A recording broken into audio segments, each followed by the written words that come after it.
प्यारे दोस्तों, आपका सिक्का शॉर्ट एंड टाइपिंग में स्वागत है।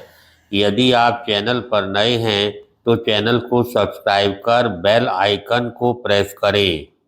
डिक्टेशन 5 सेकंड बाद 100 शब्द प्रति मिनट की गति से बोली जाएगी। Ready, start. आधा अधूरा युद्ध विराम। अमेरिका और ईरान के बीच युद्ध विराम पश्चिम एशिया के साथ साथ विश्व के लिए राहत की बात तो है, पर बहुत आश्वस्तकारी नहीं।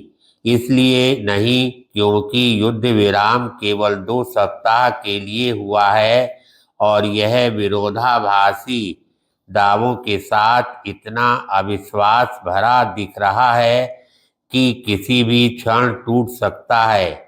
इस नाजुक युद्ध विराम पर सहमति बन जाने की बात सार्वजनिक होने के तत्काल बाद परस्पर हमले बंद नहीं हुए।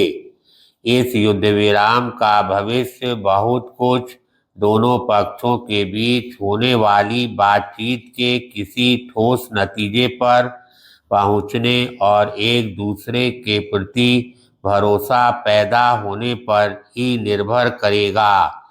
इसके आसार कम ही हैं, क्योंकि एक तो इस युद्ध विराम को लेकर अमेरिका और ईरान के दावे एक दूसरे से मेल नहीं खाते, और दूसरे जहां ईरानी नेता कह रहे हैं कि संघर्ष विराम की शर्तों में लेबनान पर इजराइल के हमले रुकना भी है, वहीं इजरायली नेता इससे साफ इनकार कर रहे हैं।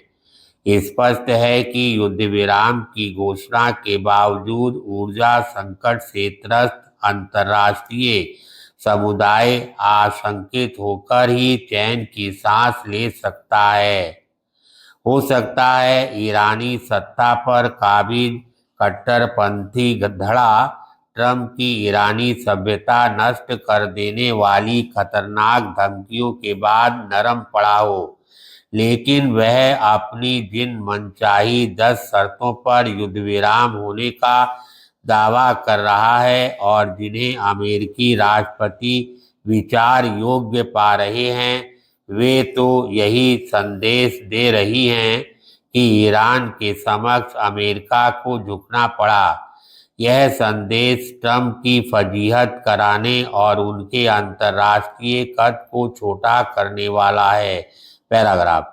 यदि होर्मुज समुद्री मार्ग खुलने के बाद भी उस पर ईरान का दबदबा कायम रहेगा और ईरानी सत्ता हिजबुल्लाह, हमास जैसे अतिवादी संगठनों को सहयोग एवं सैन्य संसाधन देती रहेगी, तो फिर इससे ना तो अमेरिका के हितों की पूर्ति होगी, ना इजराइल के और ना ही खाड़ी देशों के।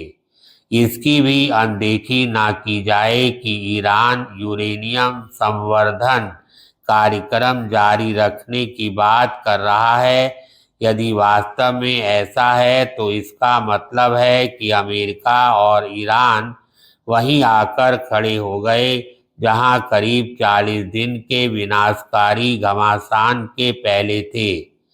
यदि अमेरिका को ईरान से वार्ता के माध्यम से ही मसले सुलझाने थे, तो फिर उसने फरवरी में जारी बातचीत के बीच इजराइल से मिलकर उस पर चढ़ाई क्यों कर दी, और इससे उसे हासिल क्या हुआ? अमेरिका ईरान के बीच युद्ध विराम में पाकिस्तान की भूमिका ध्यान खींचने वाली है।